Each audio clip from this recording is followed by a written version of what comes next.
The results just released of a review ordered by President Biden on the pandemic. It shows our intelligence agencies remain divided on the origins of the coronavirus, but do not believe China developed it as a bioweapon. One thing, though, is for sure: the Delta variant is running across much of the country among the unvaccinated. ABC's Trevor Ault is outside a school here in New York City as a mask mandate ruling makes headlines. Trevor, good morning to you.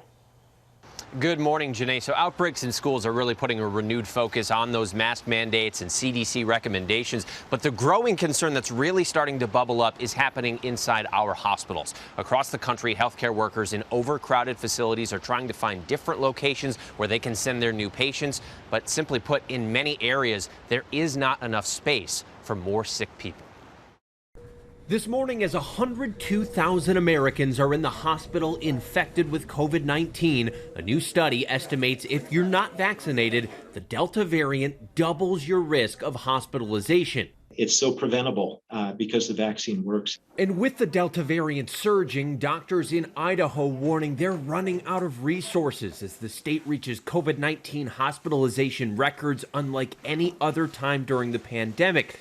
But they say still nearby Oregon, Washington, and Nevada are overwhelmed with their numbers, and they're looking to send patients out of state to the facilities in Idaho. Probably the biggest limitation right now is with staff. They're just exhausted. And now ICUs in 7 southern states are either at or approaching capacity. In Florida, Cape Coral Hospital opening an external morgue to make room for more of the dead. Our morgues are just not designed to hold that many bodies. On Friday, a judge in Tallahassee overturning Governor Ron DeSantis' ban on mask mandates in schools. They simply do not have that authority. DeSantis vowing an immediate appeal. Some districts, like Miami-Dade, had already imposed mandates anyway and were facing repercussions, but the ruling cements their decision. Judge Cooper affirmed the legality of the protocols adopted by our school system just last week. Now, some parents in counties without requirements say their hopeful face covering policies can now be put in place.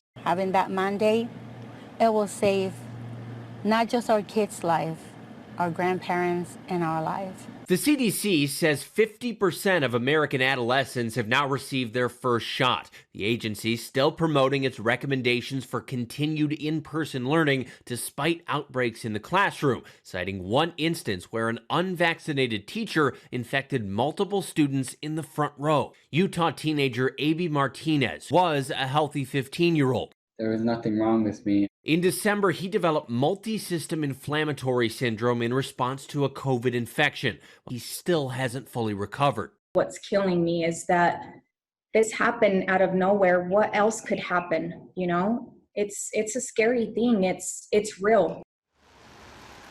And when discussing the risks of COVID-19, you'll often hear people only cite the high survival rate. But a new study out of Wuhan found among people who were hospitalized with this virus, half of them were still experiencing at least one lingering symptom a year later, and 1 in 3 were still experiencing shortness of breath. Eva? As much as we know now, there is still a lot we are learning about this virus. Trevor Ault for us there. Thank you.